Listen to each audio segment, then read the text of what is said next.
Amplify your voice. Good evening, I'm Stevenson Manners, your host of Your Voice with the NRP. And it's Monday, May the 2nd, 2022.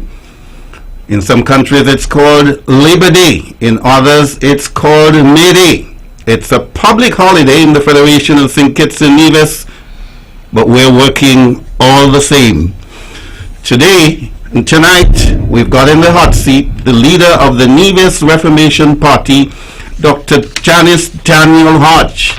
Of course, the Nevis Reformation Party is the oldest and most transformative on the island of Nevis. It has done so much in our history.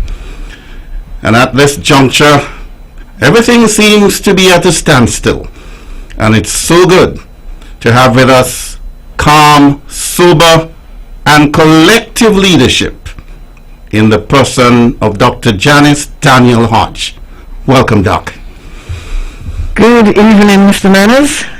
Good evening to all who are listening, and very happy to be here this evening. It's Labor Day, and some of us must labor more than others, and so I would just want to say to all of the civil servants and all of those who labor and who work hard to help make St. Kitts and Nevis a better country, a better place, I just want to say that I hope that we recognize the importance of celebrating Labor Day.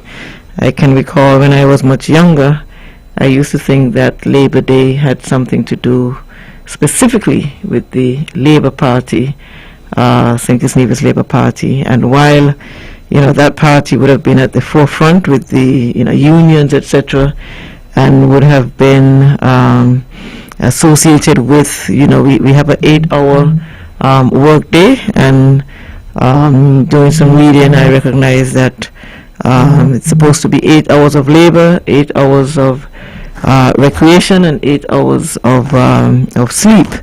Many of us do not get 8 hours of sleep these days, and maybe one day the tides would change and we would have more sleep than labor. But to all who work hard, it's important that we take a moment, a day, to specifically recognize what these persons would be able to contribute to the development of our country. And it is it's not just a local day of recognition. It's an international day of observation and celebrating. And so I'm quite happy that today we have a number of persons who would be able to appreciate and recognize.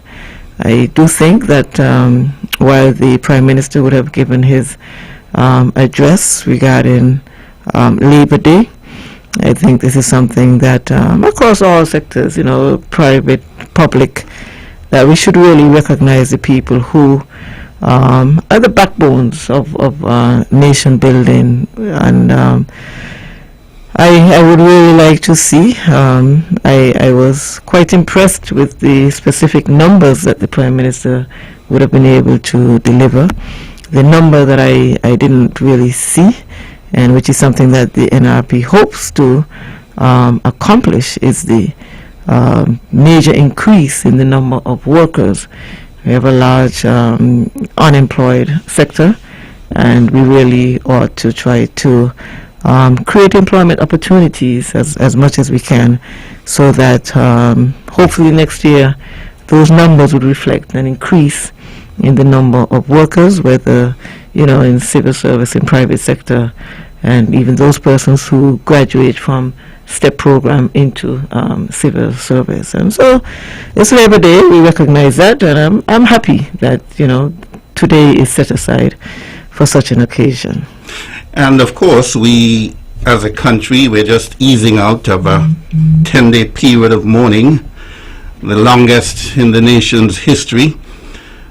And of course, Nevis's second Premier and two-time Premier, the Honorable, or His Excellency, Mr. Vance Amory, was given a state funeral on Saturday, and now he has been laid to rest. Yes, I was among the many who would have attended the funeral, and I think what really resonated across all who attended was that regardless of the political divide, His Excellency Vance Amory would have touched many people in many different ways, because he was not merely, not merely, but he was not just a politician. He was also, a headmaster. He was a banker. He was a cricketer. And so it's very difficult to just, label someone in a particular category when they would have transcended so many different areas and touched so many different people. And so it was quite a large funeral. And, I cannot speak to the length of the mourning period. But I would imagine, he passed away in England. He had to be brought here. He was an ambassador in the federal government at the time of his passing, and so they would have wanted to pay their respects. And of course, he was the second premier of Nevis, and so the people of Nevis would have wanted an opportunity to be able to pay their respects as well. And so, sometimes we look at things and we look at them superficially. But when we look and we assess, you can see that there is some, credence in what would have been the position in this particular regard.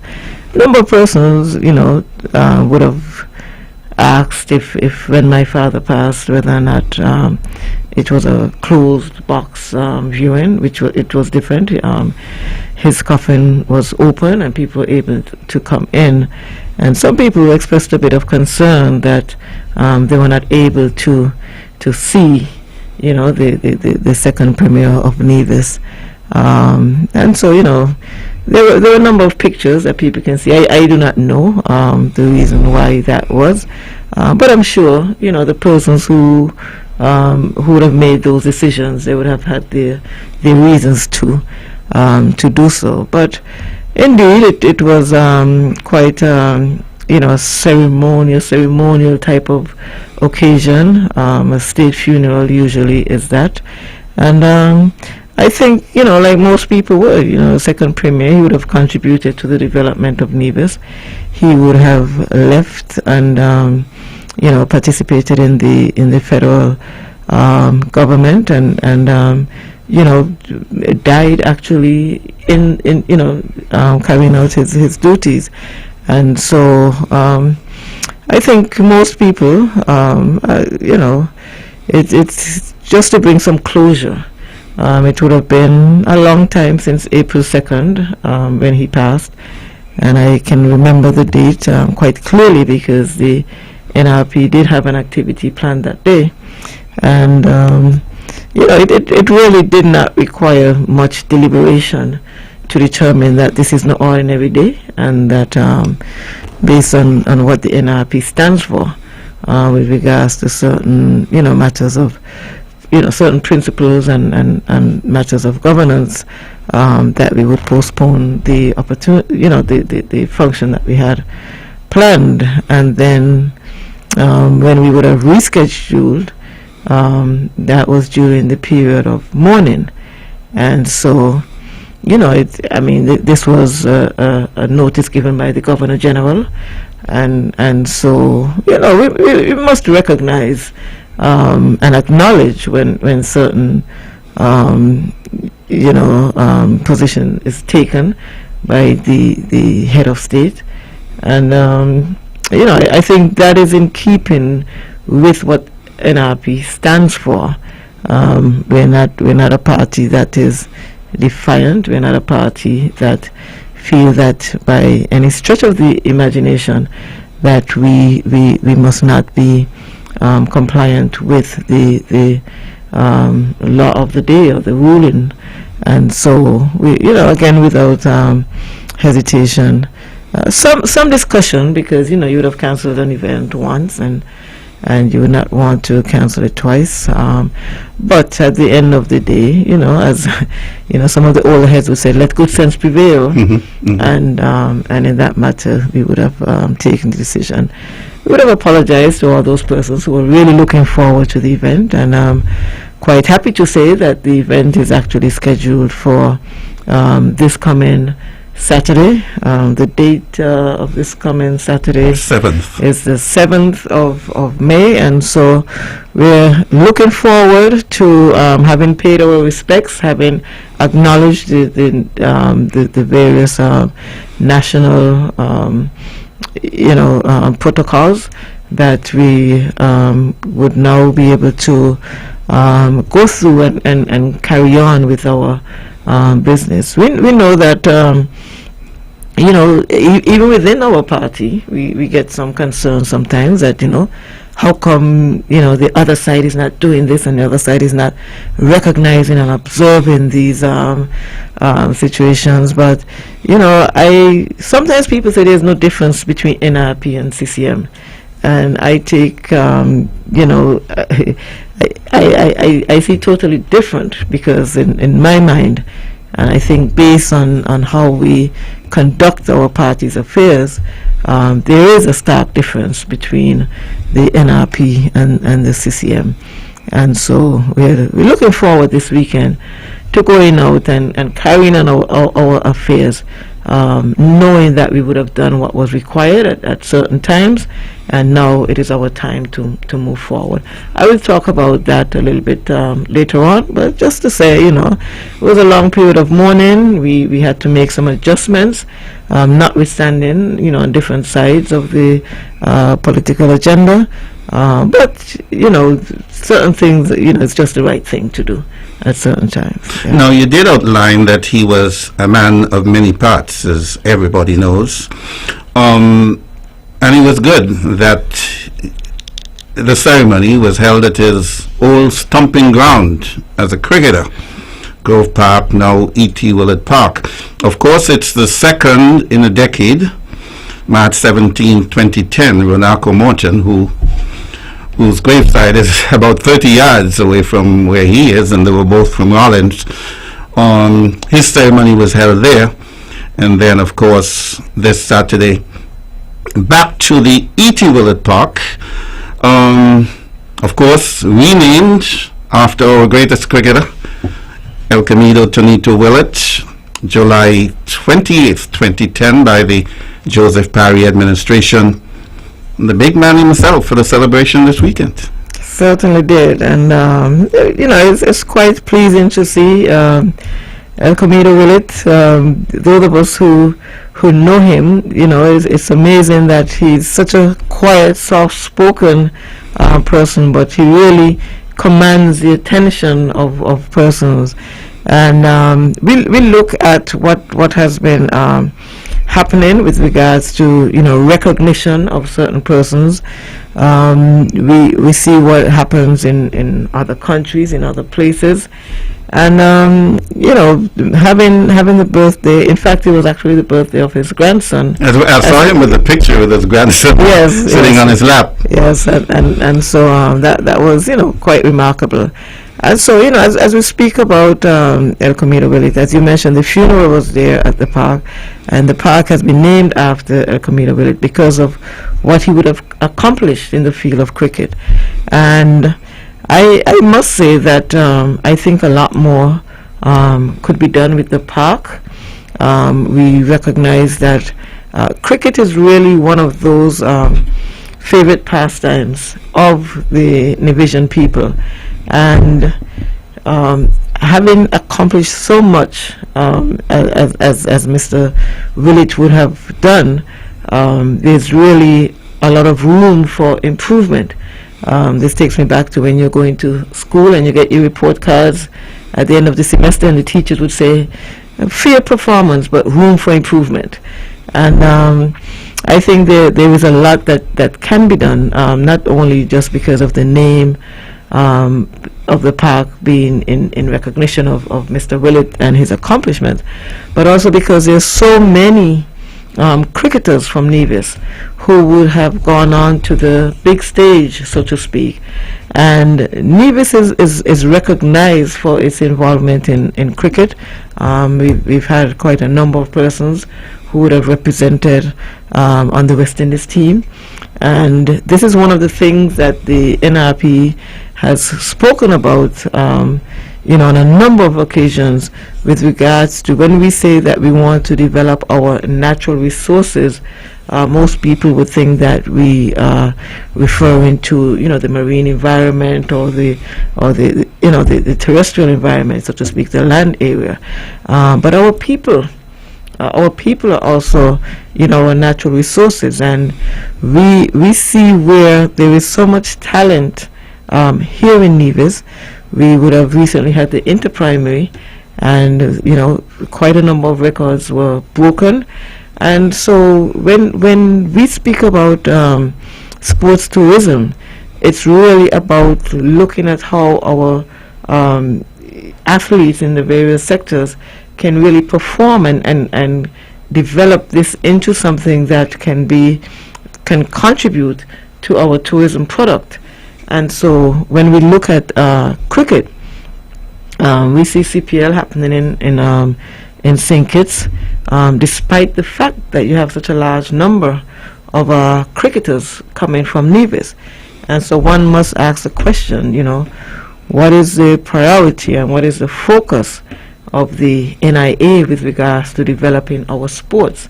We have the mini Olympics, and I am one of the view that the horse racing that has gone on the wayside, that is something that we can bring back. That was actually one of the major pastimes, and I can recall, I think it was like in August Monday or something like that.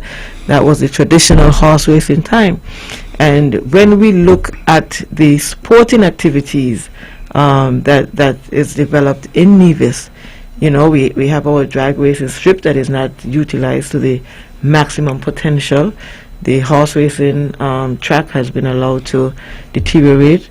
And so when we look at the number of activities that we have here, if they can be organized in a meaningful way, where we can highlight our sports persons and the various sporting activities, I think it can add tremendously to the to our tourism product.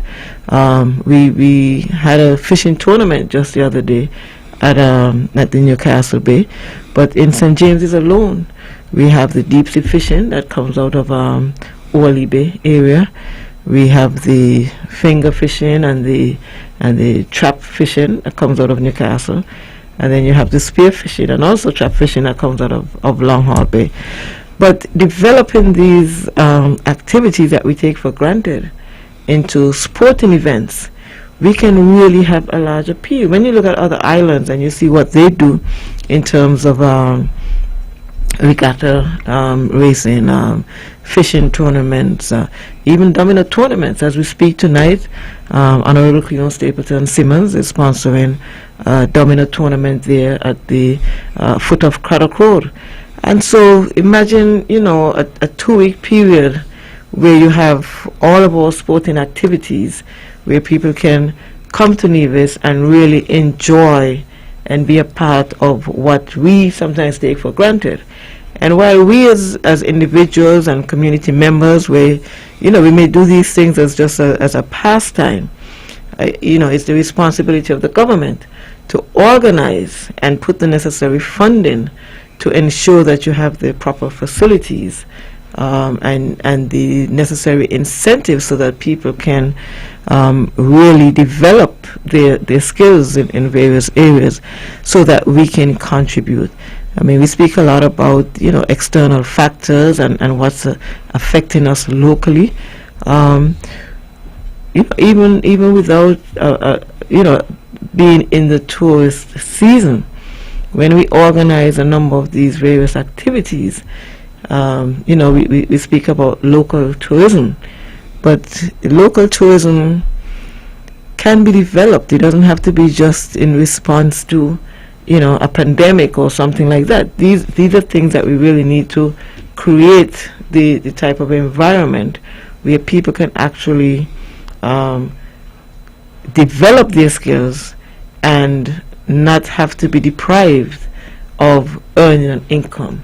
And so once we know that this is part of our tourism product, then the persons who are engaged in these types of activities, if you have to, test drive your vehicle however many times for a drag racing competition, well, that is your profession, and you should be afforded the compensation in accordance with how you contribute to the development of Nevis. And so these are the things that I would really like to see. Nevis is a small island, and when we speak of our natural resources, some may say we don't have natural resources, but I think it has a lot to do with how you define your natural resources, and our people definitely fit into that category, and we must provide the various opportunities. I would have heard, I can't recall who was speaking at the time, who said, had he not been from a small island state, the Honorable Vance would have made it onto Charles Wilkin. Okay, he would have made it onto the West Indies cricket team. And so we must make this a priority and part of our nation building agenda. It's not just about bricks and concrete, it's also about people and how we can help them to achieve their greatest potential in the areas where they are most proficient. This thing about we go to school and you have to have 26 subjects, etc. That is good for some people, and we must recognize that everybody is not going to fit into that mold, and so we look at the various expertise. We speak about academics, and I know I'm going, but it's really still tied into the fact with regards to how can we best develop our country, our island at this point in time. And so when we look at what we have with regards to natural resources, there is so much that we can do, and even our people and some of the things that they're able to do. When we look at stone carving, when we look at wood carving, all of these are things that we can develop that can make Nevis different and provide a unique type of experience for tourists who would want to come here. And so it's a matter of recognizing that there are many different ways that we can really put Nevis on a much larger stage, and define the stage that we want to be recognized for. Vance was in fact the first Nevisian to play for a representative West Indies side, when on February 11th to the 14th in 1971 he played for the West Indies with the President's 11, which was like a team in waiting, the next step, and he made 26 and 40 opening the innings at Montego Bay, and so he opened doors. But then Willett, Julian Hunt, who was a politician in St. Lucia and president of the West Indies Cricket Board, on a visit to Nevis said he didn't think that Nevisians quite recognized what Willett had achieved and hadn't documented it well enough, because he was the first person from the Leewards and the second from the small islands. Alfie Roberts of St. Vincent and the Grenadines played for the West Indies in New Zealand one match in 1956. And it took Willett another 17 years to become the second player. And of course it took another 21 years for a teenager, Willett was a teenager, for Shivnarine Shanjapal to make his debut in Border Guyana. And I think it's something we have to take a serious look again. It's 10 months from 50 years. March 9th, 2023 will make 50 years since he achieved that feat. And I noticed the Prime Minister sort of jumped the queue. There's a process to people being made national heroes. And of course, he pointed out that we'll have a sixth national hero, even though I don't think it's as easy as that. And we would all agree with that if it happens. But Willett has been left out for a very long time. Let's take Antigua, for instance. Antigua has 6 national heroes. 3 are politicians, 3 are regular people. Vivian Richards is a school teacher, and somebody from a slave revolt going way back in history. And we're on course to have 6 national heroes, all politicians. It is something that we have to address. And as we move towards 2023, the March the 9th, I know the Cricket Association, they're planning something to recognize that feat nearly 50 years ago. And I'm sure you'll be hearing a lot more about that as we go forward. But let's take our first break for the evening. And when we come back, we'll switch gears. You're listening to Your Voice with the NRP. And with us tonight, leader of the Nevis Reformation Party, Dr. Janice Daniel Hodge. We'll be right back. But the economy is broken, the government stick. Can the opposition come and take a seat? The debt is high and employment's low, and it's the poor people taking the blow. I say we tired, we need a revolution. We just can't depend on vaccination. I say we tired, time to pick myself off the floor. Just remember people matter more. So when you hear them talking bull on the radio, people used to matter more. Whether you red, blue, orange or yellow, people used to matter more. But when they needed us for last election, we were always the first option. But now they in and they comfortable. People don't matter no more. Why? Some people may not like this, but people used to matter more. RCC and them made a slogan out of it. People used to matter more. Of course, you can join us here by calling the usual numbers 469-1616, 469-1700. It's Monday, May 2nd, so which means we have entered the 5th month of 2022. In April, the Premier of Nevis, the Honorable Mark Brantley, told us unapologetically, unashamedly, that he had lost his way. No news to Your Voice on the NRP. We have said that many times from here. He said the barley trees have grown too big and he has lost his bearing. Nothing really significant has happened in 2022. Of course, the opening of the Pinnis Park on January 19th, a lovely place. People are enjoying it. And then, of course, the commissioning of a Wasilla engine, which have people scratching their heads as the price of electricity has doubled. Enter collective leadership, Dr. Janice Daniel Hodge.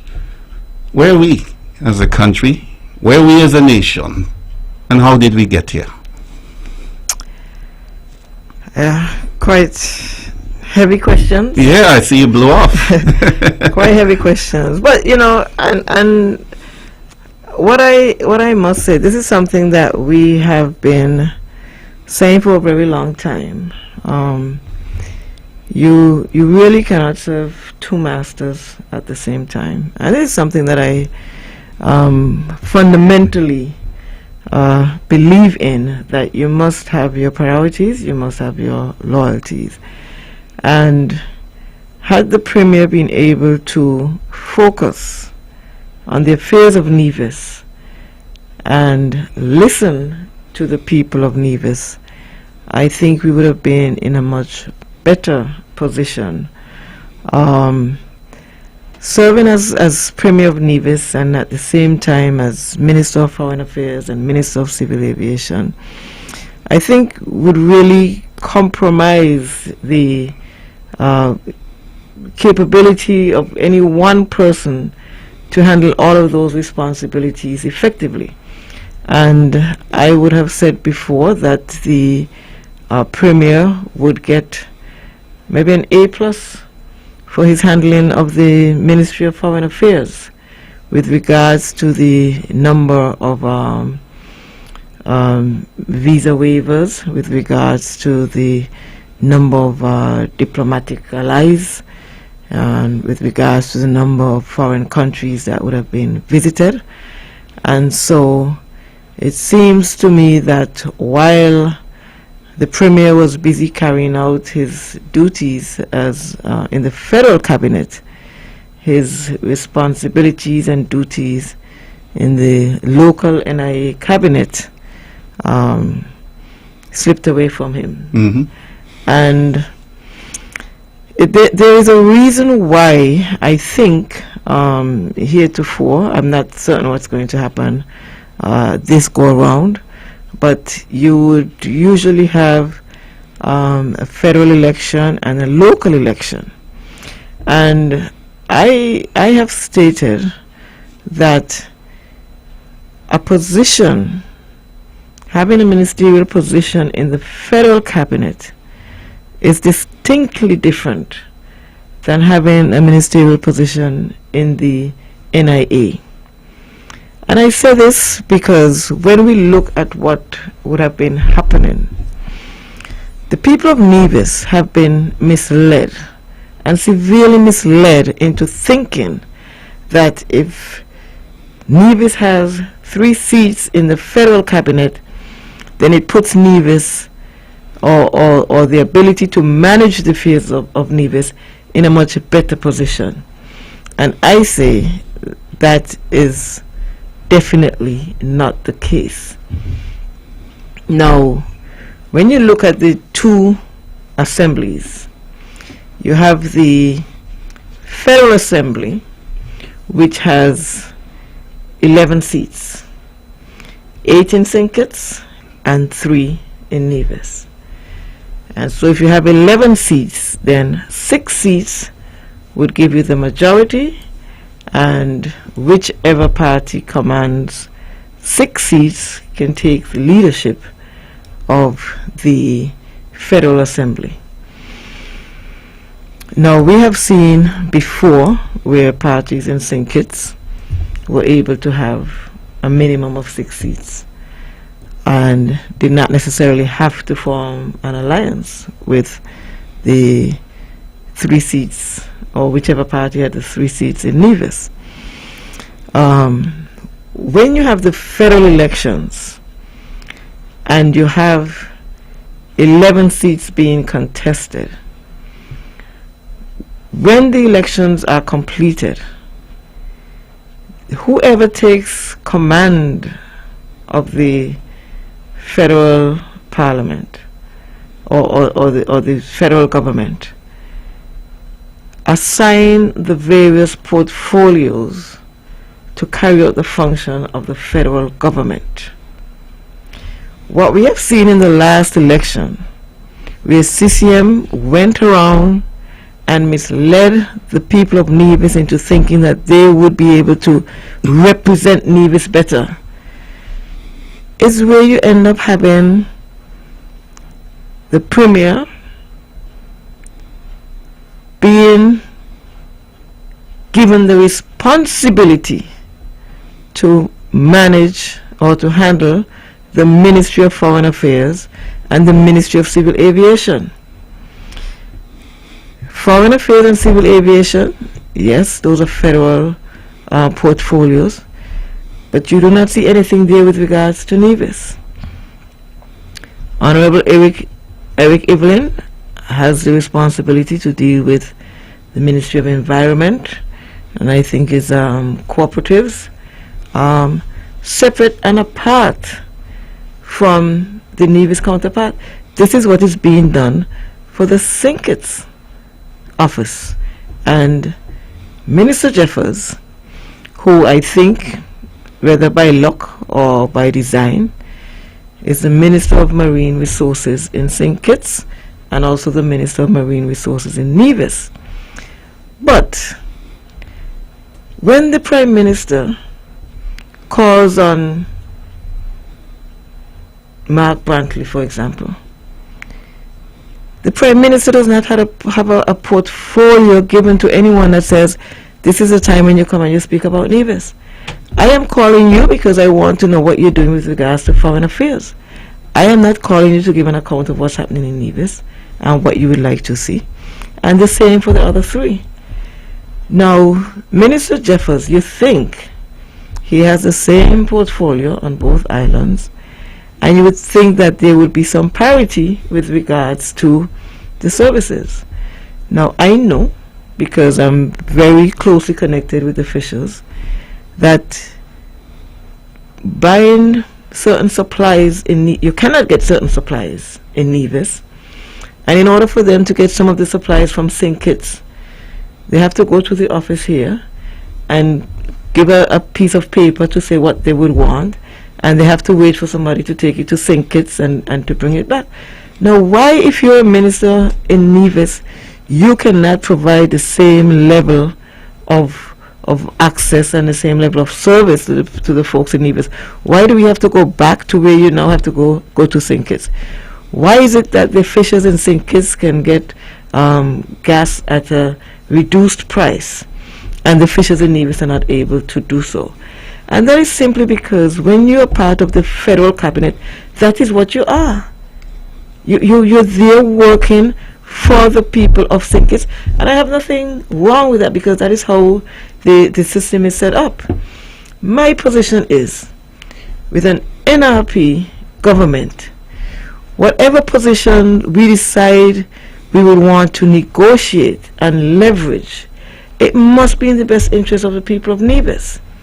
And so, while you may consider foreign affairs to be a ministry that you think can be quite beneficial to the people of Nevis, I mean, here you have the opportunity to travel all over the world, see new innovations, new technologies, and you can bring back something and say, well, you know what, I went as Minister of Foreign Affairs, and I realized that he did say, to his credit, or discredit, to a question at a press conference of his, that foreign affairs is not about bringing anything back, not evil ideas, it seems.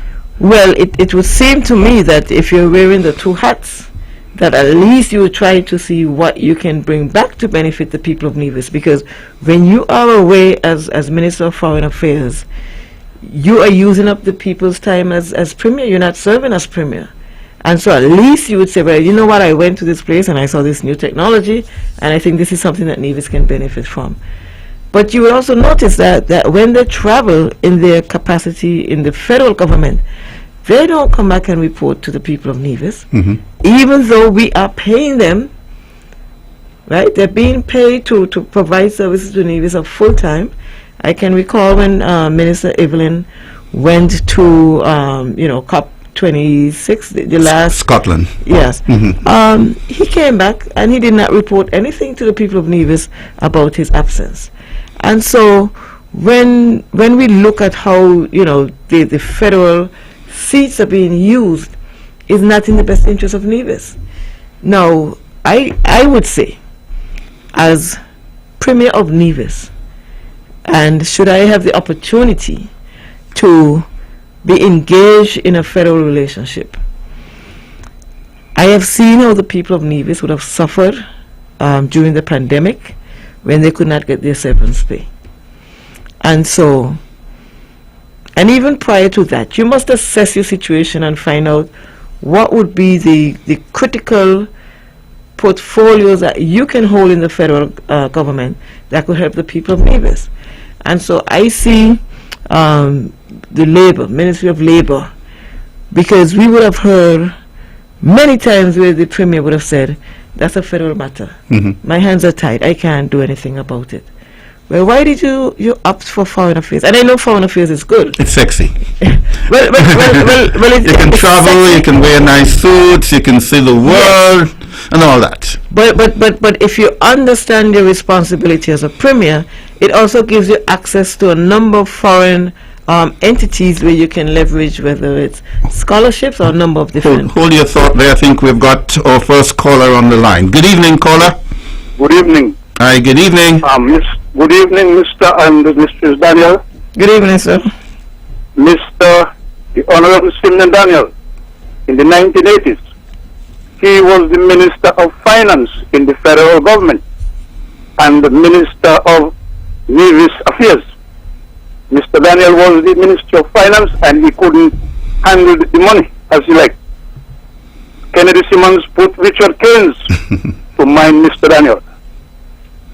Kennedy Simmons, the People's Action Movement leader, put Mr. Keynes to mind Mr. Daniel. Mr. Daniel couldn't do as he liked. In order for what we to get St. Kitts and Nevis come together, all of the politicians would have to sit down around the table and see the best for St. Kitts and Nevis. No one politician should decide for the other. Everybody should do what they have to do. Thank you. Thank you. Thank you very much. That's our first caller for the evening. Thank you. Thank you. And I can appreciate the call, and so it goes exactly to the heart of what I'm saying, that having seats in the federal government does not put us in a better position to enhance what's happening in Nevis. Case in point. The Premier is Minister of Foreign Affairs and also Minister of Aviation. Does it surprise anyone that you cannot point to a single initiative which has benefited the Vance Amory International Airport? It is as dead as a doornail, and he's the Federal Minister of Aviation. I guess he will say that he collaborated with Minister Lindsay Grant of Tourism to bring flights into St. Kitts, but he has not been able to use that arm of his portfolio to bring any benefit to Nevis or to the airport which bears the name of his predecessor. It's a stark reality. Well, going back to what the caller would have said, I think, and the Premier himself would have said it, and Prime Minister also, this would have been the best relationship between St. Kitts and Nevis.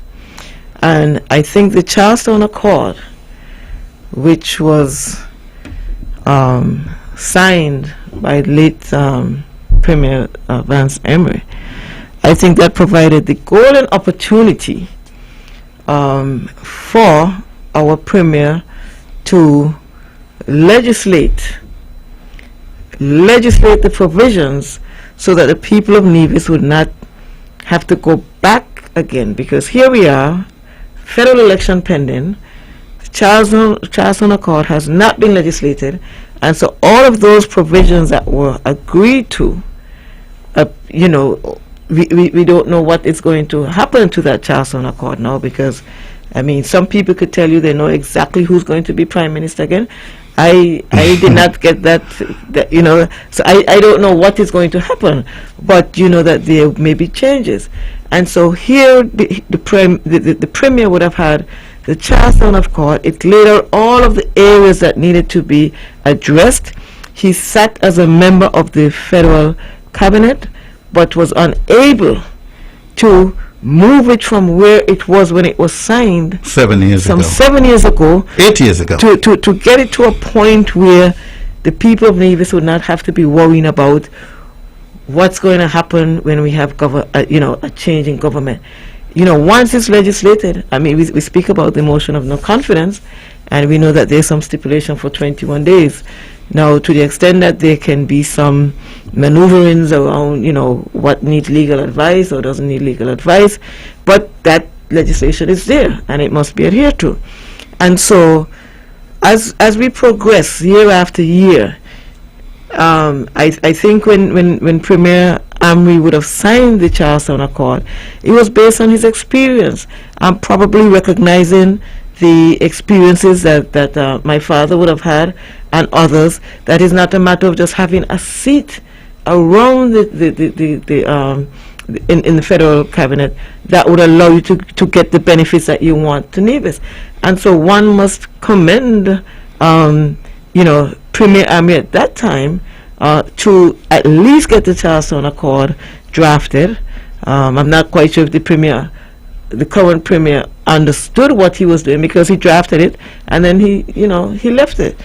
And so, I think that opportunity is one that the people of Nevis would have to look at, for a number of years and wonder, what if you had a premier who really had the best interests of the people of Nevis at heart and recognized that the first order of business must be to get these promises or agreements legislated, so that those who come after would not have to continue to figure out what is the issue and what is the problem, and how do we address these matters. And so, exactly to what I'm saying, the people have been misled into thinking that 3 seats going down to Bastille would benefit the people of Nevis in a more significant way.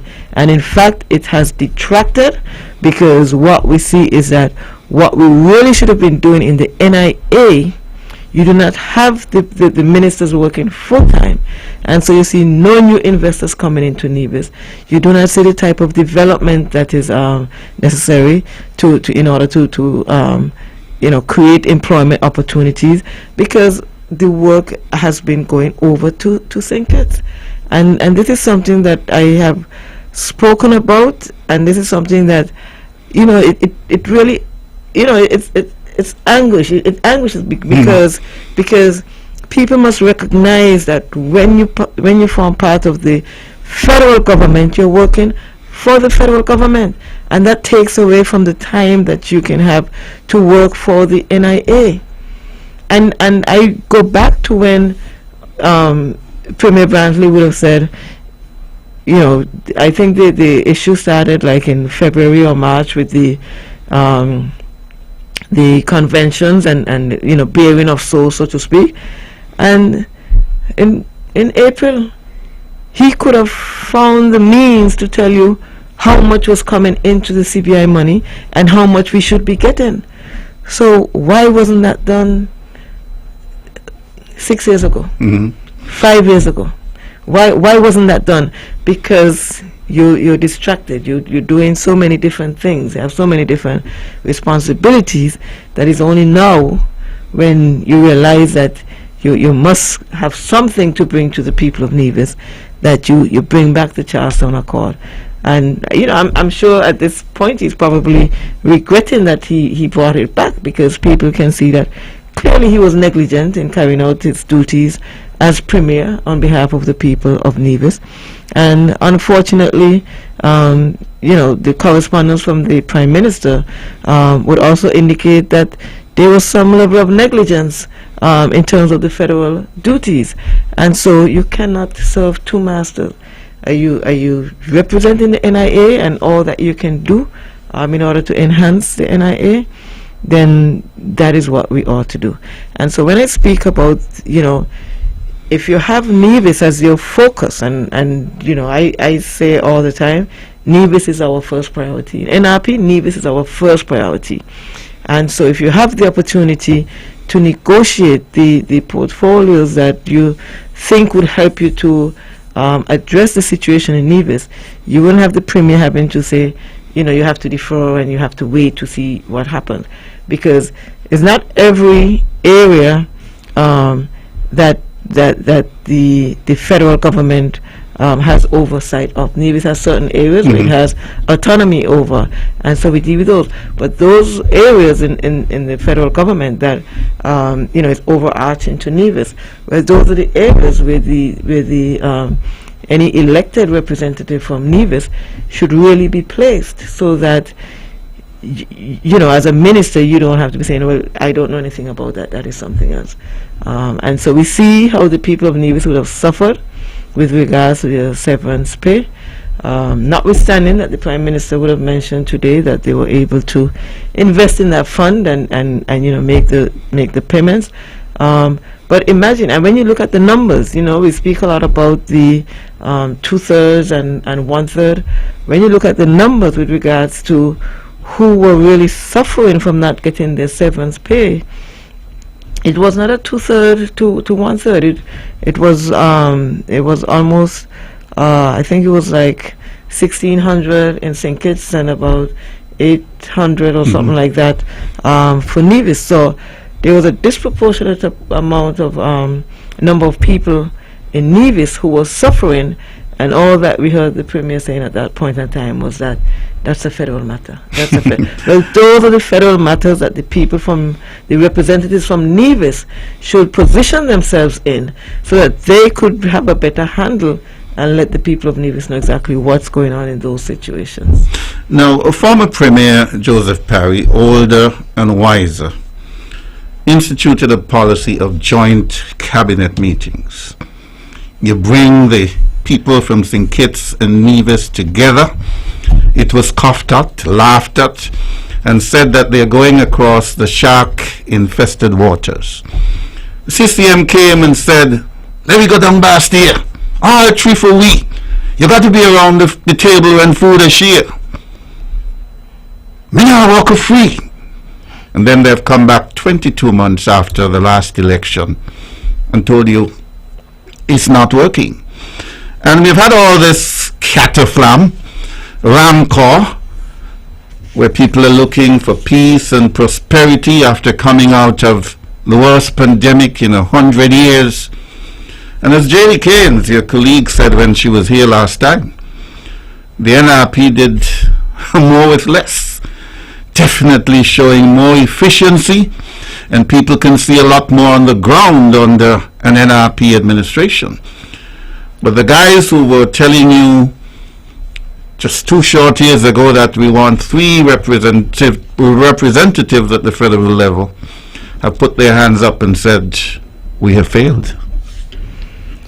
And they would fail. I mean, I think anybody who is assessing the situation could see clearly why they would have failed, because the attitude taken that it doesn't matter how much money is received from the federal government, it's our money, and so we don't have to give account for it. We could squander it, he said. Well, and so the question that I have and will continue to have is the same way that the Prime Minister is being taken to task with regards to accountability and transparency, etc.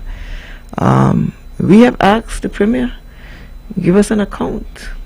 You don't have to give an account to the Prime Minister if you feel that it's your money, but the people of Nevis deserve to know how that money has been spent. And secondly, the concern has to do with the letter that was written asking for additional funds after the budget would have been signed. And we know that you do budget once per year, and you follow the budget to see if the allocations are being utilized as indicated, and spent as indicated. But here a letter would have been written, and the same transparency that the Prime Minister is being accused of not providing, well, we the people of Nevis would want to see what was in that letter that was written. And if you would have received additional funds, which is a bit alarming to me that, the Premier of Nevis can simply write a letter to the Prime Minister and you have additional funds. But be that as it may, I am not quite certain how that arrangement works, because I think you would indicate in your budget what you would like additional funds to do, what project. And so the Premier, if he does receive the additional funds that he requested, we would really like to see what he would do with the funds. We've seen the Nevis Buses Association put out a plea for some relief because of the price of gas. I heard the Prime Minister mention something about the fuel subsidy. But what exactly is the Premier planning to do with the additional funds that he would have Election coming. requested? But and then that is a situation where I say what's good for the goose is good for the gander, because I think in the first paragraph of the letter that the Premier and the leader of PAM would have written, I think they laid out the issues with regards to transparency and a number of issues. And now we have our Premier. Nobody knows what's in the letter. Nobody knows how the funds are going to be spent. And I am hopeful that whatever the amount is, it is indicated in some way so that the Premier must be held accountable. We still want to know how the 400 million was spent, and now whatever additional funds was being sought, we still want to know how it is spent. And I mean, when you look at what is happening, we know the Prime Minister to be an accountant by training. We know him to, have training in administration, etc. And so I'm hoping that if not on this end, at least on that end, we would have some indication of how much money, additional monies outside of the budget was provided. And the Premier has already indicated that he does not need to give an account to the Prime Minister, but I think the people of Nevis, we must demand to get some feeling and some understanding of how these monies are being used. I would like to know, for example, that if the Premier got additional funding outside of the budget, he just took a $12 million loan from a commercial bank to buy a generator, and so we the people, we have to repay that loan, and so our electricity, whatever tariff or additional charges, they're being put on a sort of gradual basis. Well, Mr. Premier, if you received additional funding, can you please pay off that loan so that the people of Nevis do not have to be continuing paying interest and paying that loan, and you still have the high electricity bills because there is nothing in place with regards to the cost of gas coming in. We know that it's getting more and more expensive. That is what you have to put in the generator. So at least if you pay off for the loan with the additional funds, then the people of Nevis would not have to carry that burden for however long. And so these are the things that we have to look at. We see where the Prime Minister today would have said, certain measures that he would put in place, because the cost of living has always been an issue, and especially in Nevis. And we're not seeing where the Premier can say, with all of this money that he has received, how he has reduced the cost of living for the people of Nevis.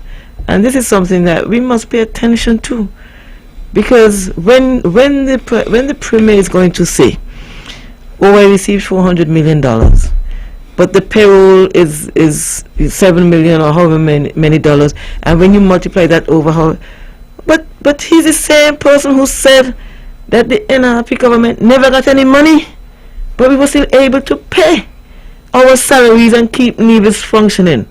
So how can you be so inept and so incompetent that you're going to say you received an additional $400 million and you brag that NRP never received this money, but yet there's nothing to show for it? And so it begs the question, what really is the Premier doing to help the people of Nevis? I can't see it. If you can see it, then please share it with me. Now, the Prime Minister came very swiftly after the period of mourning, and it is said that it is not traditional for him to make a statement or an address on Labor Day. But of course he was very deliberate in announcing his suite of new measures. Are you expecting similar from the Premier of Nevis? You spoke about the higher cost of living here. Inflation is rampant. Do you expect him to to bring his own suite of measures? You mentioned the bus drivers, for instance. Would that, announced by the Prime Minister in St. Kitts, also go to the Nevis buses? Of course, they've had their price hike, I think, May 1st. And of course, there are other areas where people need help. Are you looking to him to bring a new suite of measures? Or should he? Well, where is he going to get the money from? If he's saying that he has used the $400 million to pay salaries and all, have all these incomplete projects, and this is the part that I don't understand, where you have become so dependent on the federal government to take care of your basic needs, but yet you don't want anybody to ask you any question. You don't want anybody to ask you, how is this money being spent? I can recall in the height of the pandemic, when people were really struggling, and not just struggling but suffering, and NRP wrote to the Premier and said, Mr. Premier, please reach out to the federal government and ask for some budgetary support to help. And it was around the time of the severance pay, when people weren't getting their severance pay. They did not have any jobs. Their electricity bills were being cut off, water was being cut off, and the Premier did not lift a finger to help alleviate some of this suffering that the people of Nevis were going through. And so if he did not do it then, when NRP asked him to, based on what we saw happening, I guess he figures that now, the economy is starting to turn around somewhat. But what we have to be mindful of is the fact that while we are looking at our economy, the Premier has not really taken any measures to help us to be a bit more self-reliant. And so, everything that we use really depends on electricity. And we are so much more dependent on electricity now, and so we're going to have, however you look at it, the supermarkets, they're going to have increased electricity bills, they're going to pass it on to us. The bus drivers, they have increased, to pay increased amounts at the pumps, they're going to pass it on to us. Whichever sector you look at, they're going to have these increases and they're going to pass it on to us. So I must say, the measure that speaks to the increase in wages, etc., that is well received. The question that I have with regards to that, is this something, I'm not certain of the procedure to actually roll it out, and whether or not the cabinet would be required to vote on it. I can recall when we had the double salary, I remember the Premier taking all credit that he was a part of the cabinet that decided to pay the double salary.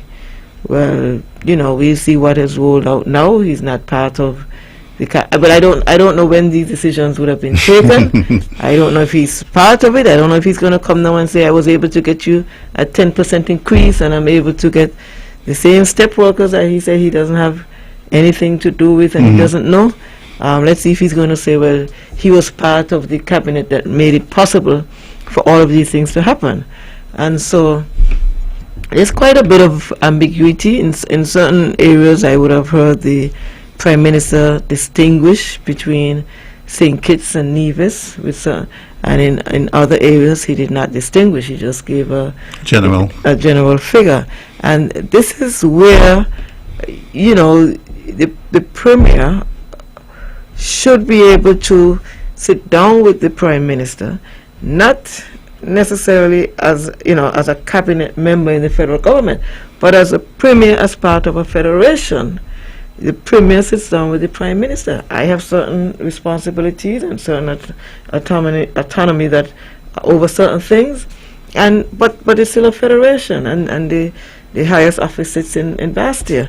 And so you will figure maybe whether it's a monthly or quarterly basis, the Premier and the Prime Minister meets And I don't have to be worried that the Prime Minister is going to prevent me from going to Belize or wherever. I don't have to be worried about those things because I am only there looking out for the best interests of the people of Nevis.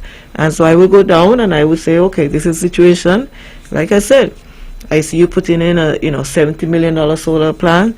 You got a grant. Well, Nevis is supposed to get a certain share of the grant. So where is our share? These are the things that we need to be looking at. But you're not seeing any of those types of meetings. You only see people go down to a federal cabinet to work for Sinkis, to report on what's happening in Sinkis. And when they come back to Nevis, you see the total, disarray. Yep. So the short answer, sorry for taking the short answer, I think if the Prime Minister says that he would provide some measures to help, address the cost of living, ordinarily, I think the Premier would have taken credit to say he was part of the discussions, and he might probably even want to say that he placed it on the table and he's the reason why it happened. But I don't know if he's still going to cabinet. I don't know what is what.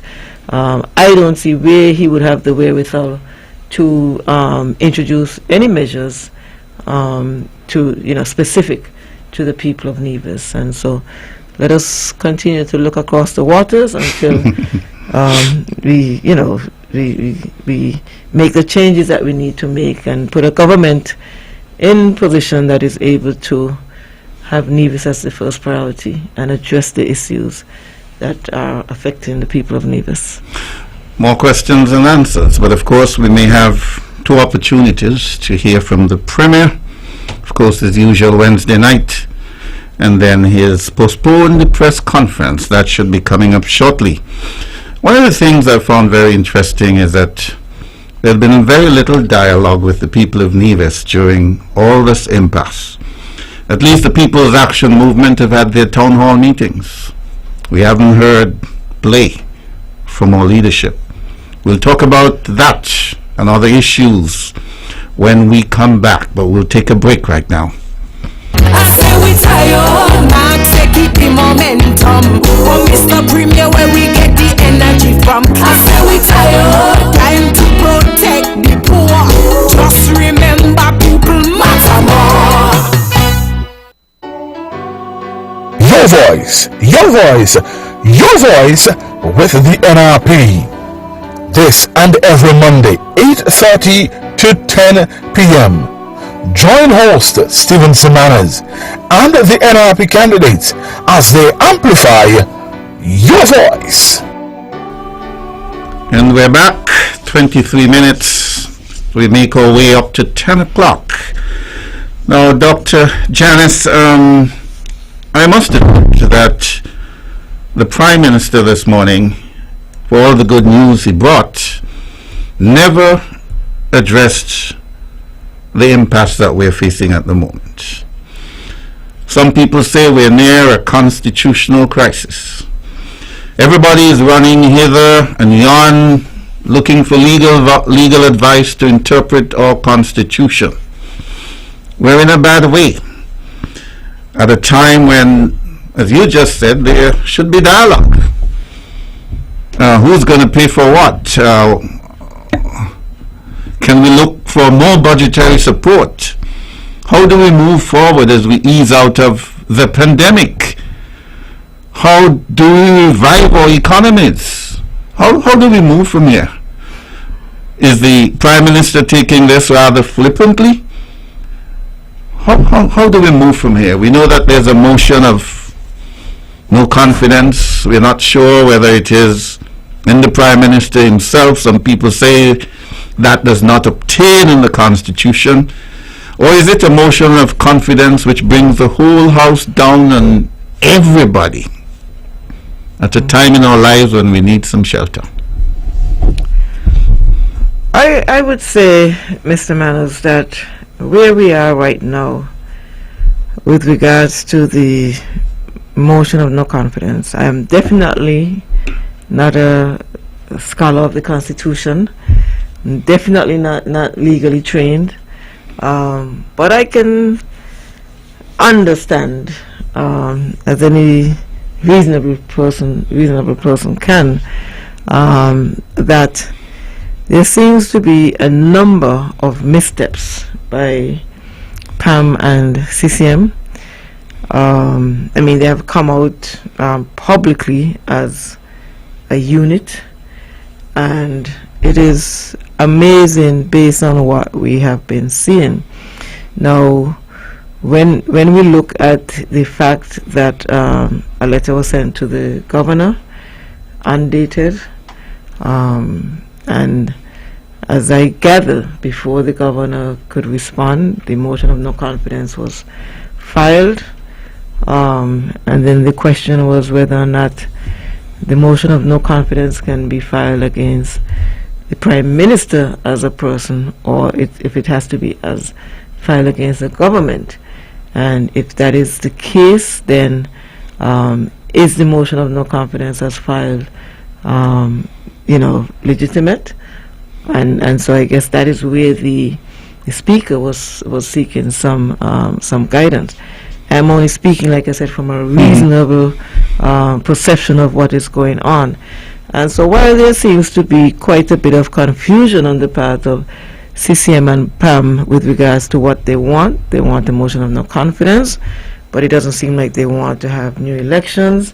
It's as if they started out doing something and they're not quite sure where they're going to end up, and Shuffle. And they keep digging a deeper and deeper hole for themselves.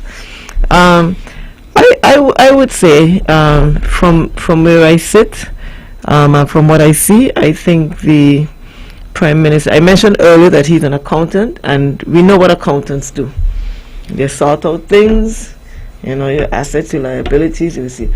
They sort out things. They don't have everything all jumbled up together in a confused way. And so I think, what the Prime Minister would have done this morning is to recognize that this is International Labor Day, Workers' Day, and so that is what he addressed this morning. I think at some later point in time, if something else needs to be addressed, that is what he would address. I see that as maybe more beneficial to the people at a time such as this, because you really don't want to add to the confusion.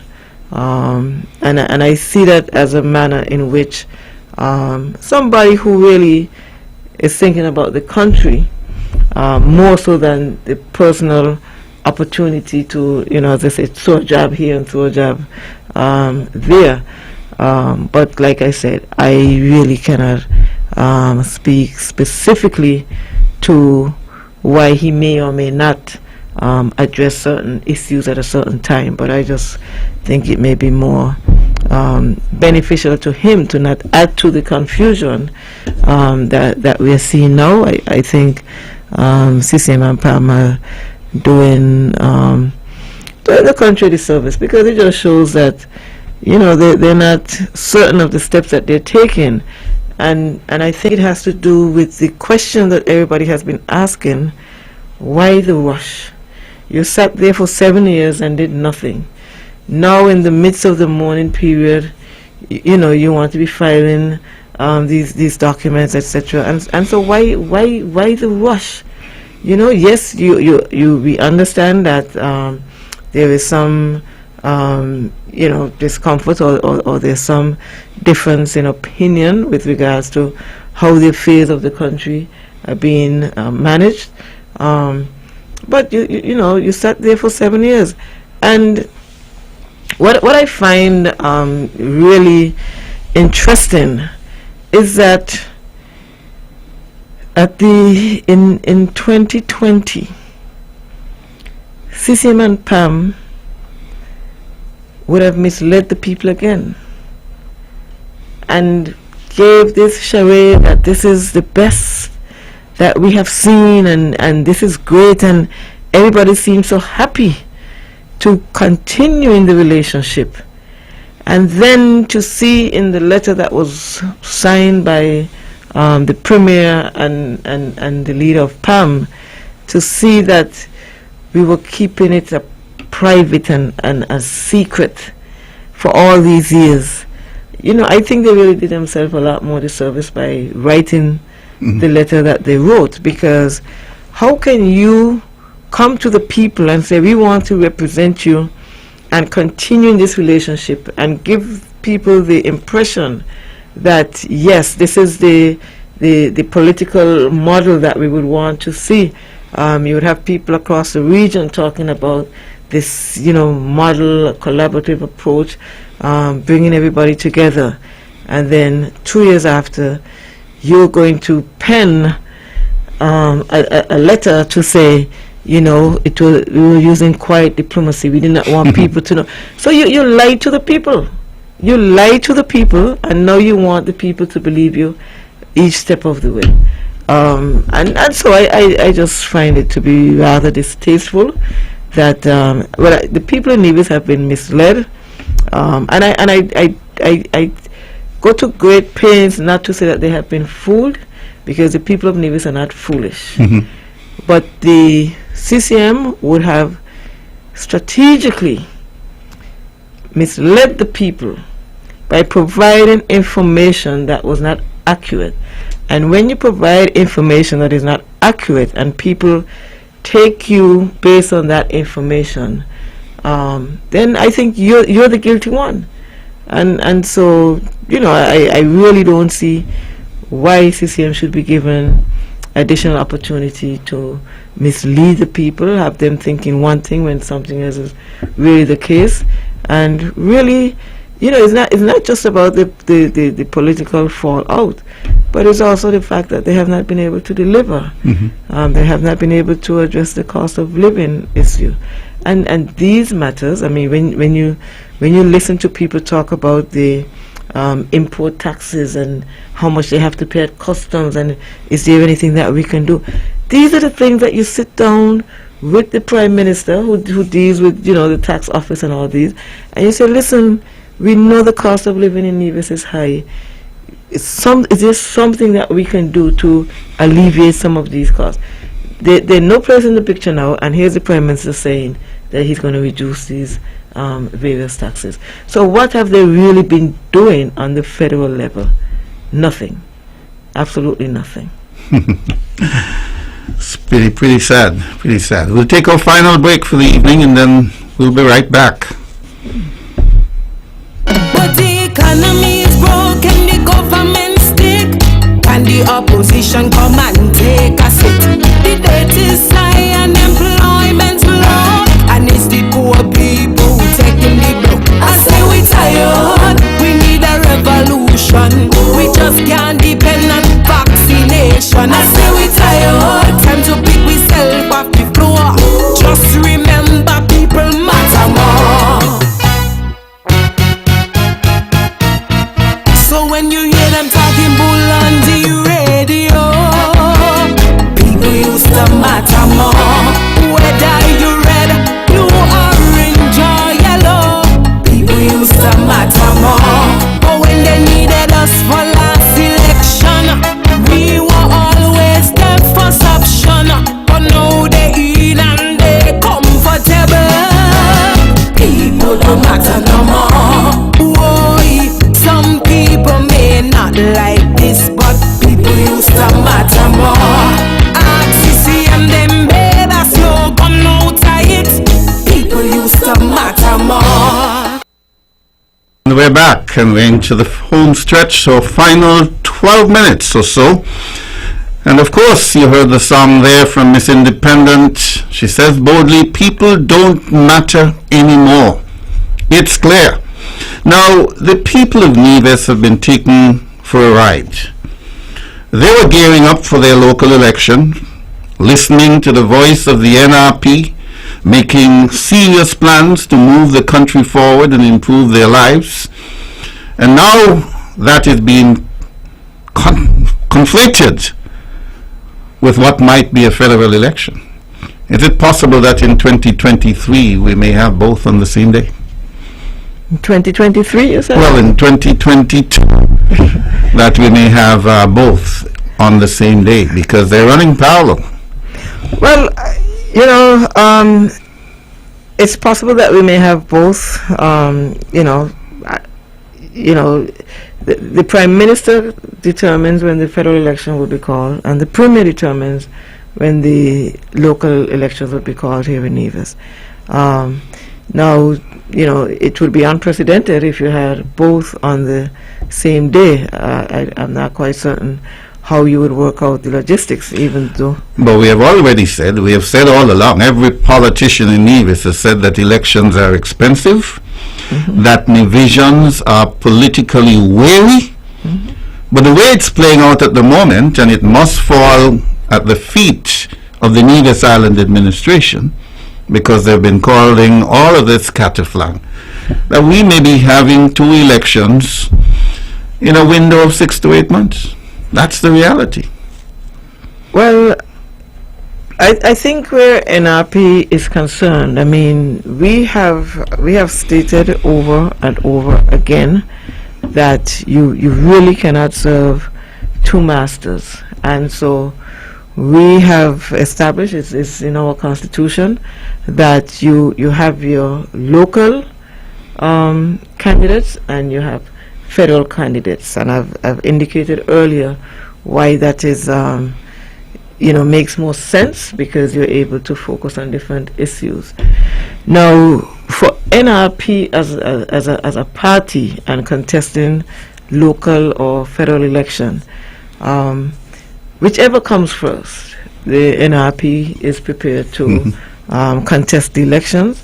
It is relatively easy for us, I think, because our position has always been to enhance the lives and the livelihoods of the people of Nevis, and that is our focus for the local election as well as for the federal election. And so it is not a situation where we have to change gears, so to speak. Now, there are some matters on the federal level that we would want to highlight some more with regards to what how NRP would approach certain matters, and what would be our priority as members of the federal cabinet. But I think overall the issue has to do with the failure of the CCM administration not able to deliver in the local government and not able to deliver at the federal level. And so it's not as if they performed exceptionally well in the federal government to benefit the people of Nevis and not in the NIA, or vice versa. They have failed in the NIA and they have failed in the federal government. And when you go back and look at the possible reasons why, you would see that the people of Nevis have not been the priority of the CCM government. We have seen where you have a few persons benefiting from certain projects and what's happening. You've seen that there is no account for the federal monies that have been received. You have seen where the people of Nevis really, have been treated as second class. And it's not that I'm trying to repeat certain things over and over again, but again, when you look at the Olipia and the state of the facilities there, or the lack of facilities there, you go back to the Mondo track and the incomplete there. You look at the hospital and what is happening. And again, here is a situation where the Premier would have said that NRP got nothing. And as my colleague Jade would have said, look at how much NRP was able to accomplish. And so we need to use that phrase a little bit more. More with less. More with less. NRP was able to do, and not just more, so much more. And in fact, look at the laptop programs and all of these things that we had going, and what has CCM been able to do to help the people. At the end of the day, you're in government, not to have a position, but to see how you can impact the lives of people and how you can make their lives better. And I think overall CCM has failed, and it's time for us to make the necessary change to have a new government that understands. We have demonstrated that we can operate without the funding from the federal government, and so just imagine an NRP government now with that additional money coming in.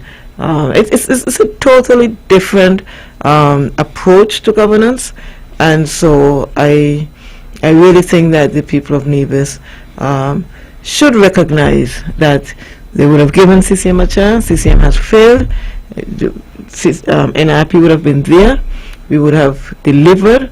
We understand that performance matters, and this is a time for people to not sit back and see whatever happens. We must make that decision that we are going to do what is necessary. We're going to get registered to vote. We're going to come out on election day and say, give NRP the opportunity.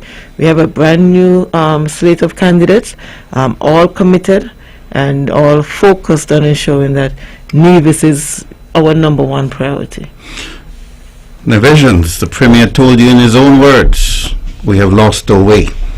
Told you that in April, now we're in May, and it is clear that he may not find his way.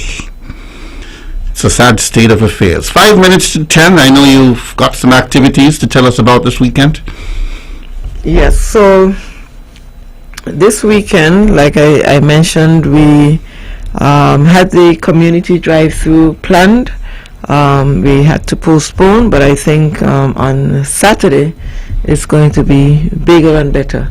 And so we're asking all who would want to be a part of this exciting event. We would be meeting at our headquarters in Nelson Spring on Saturday around midday, and then we tour the island on the party bus, and we would be having lots of giveaways and lots of goodies for persons in the various areas. You would hear more about the exact areas where we would be stopping. It's a drive-through, and so we're not going to be lingering for very long at any one spot, because we want to get around the island. That would be sort of a precursor to our individual meetings that we will be having thereafter. So on Saturday, I'm inviting everyone, young, old, in between, to meet at our NRP headquarters, and let us have a fun time driving around. You'll hear some of our new songs, and get some excitement and understand exactly what it is we want to be able to do. That's on Saturday. On Sunday, Dr. Bartlett is able to bring Bridget Brocher. I hope I've got it right. From St. Vincent and the Grenadines. From St. Vincent and the Grenadines. So she's going to be here on Mother's Day. And I would say last year we wanted to show appreciation to the mothers, and so we would have engaged the churches and provide some appreciation tokens to mothers. And so this year we decided that we'll do something a bit different, and so as we drive around on Saturday, we will be giving out invitations, and the concert will be free. It starts at 7 p.m. at the Brown Hill Hardcourt. Yes, we're going to drive around on Saturday, and we're all going to come together on Sunday. And so all of the mothers, we will be having invitations, special invitations, where if you're one of the persons that have those invitations, you would be eligible to win something at the concert itself. And so once you get that invitation, but I'm not quite certain how much they want me to say tonight, but just look out for us. We will have the invitations on Saturday, and we will be going around and distributing those invitations. But the concert is free. It is it's going to be exciting. I know a couple of the songs that she sang that I really like, me personally. There's one called I'm Still Here. I can't sing it. I wish I could.